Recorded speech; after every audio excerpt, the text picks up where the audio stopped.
Friends, welcome to my channel Supriya home kitchen. आज मैं আপনাদের কাছে নিয়ে এসেছি কচু চিংড়ি দিয়ে কচু। তো আমি এই কচুর ডাঁটাটা কেটে ধুয়ে সিদ্ধ করে রেখেছি নুন দিয়ে। কড়াই বসিয়েছি, কড়াইতে 5 ফোড়ন দিয়ে দিয়েছি। এবার তেল দিয়ে দেবো, একটু তেল দিয়ে দিলাম। তেলটা দেওয়ার পরে শুকনো লঙ্কা আর একটা তেজপাতা দিয়ে দেবো।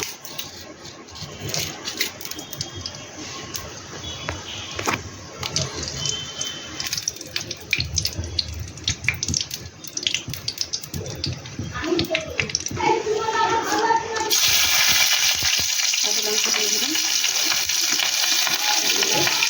কচুটা দিয়ে দিলাম। নাড়াচাড়া করে দিচ্ছি। এবার স্বাদ মতো নুন দিয়ে দেবো। সিদ্ধই অল্প নুন দেওয়া ছিল, বুঝে নুন দেবেন। নুন দিলাম আর হলুদ।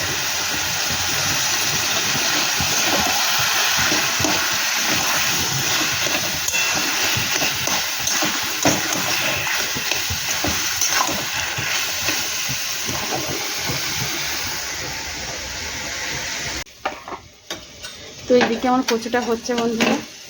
তো আমি এর মধ্যে একটু তেল দিয়েছি, চিংড়ি মাছগুলো ভেজে নেব। চিংড়ি মাছের হলুদ মাখিয়েছি, এটা দিয়ে দেবো। চিংড়ি মাছটা ভেজে নেব।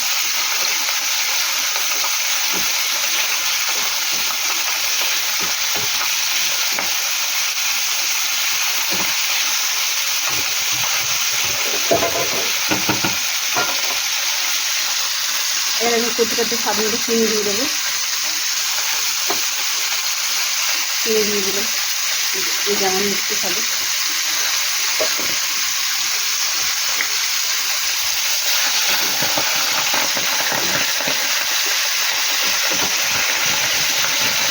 হালকাই ভাজবো, বন্ধ করে দিলাম।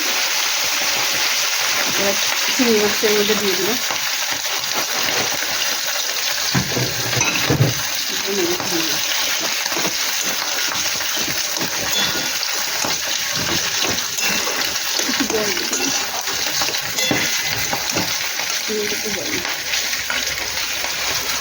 কচু জল দিতে নেই, তবু আমি একটু চিংড়ি মাছ দেওয়ার জলটা দিয়ে দিলাম।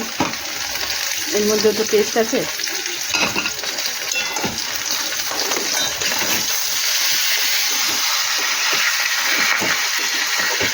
ঝোলে দিয়ে রান্না করবো। কিছুক্ষণ পরে ফিরছি বন্ধুরা। তো দেখুন বন্ধুরা, আমার কচু রেডি। দেখুন কত কচু ছিল, এখন কয়টুকুনি হয়ে গেছে। তো আপনারা কমেন্ট করে জানাবেন কেমন হয়েছে না হয়েছে। আর আমার চ্যানেলটা লাইক অ্যান্ড সাবস্ক্রাইব করে দেবেন। Thank you for watching.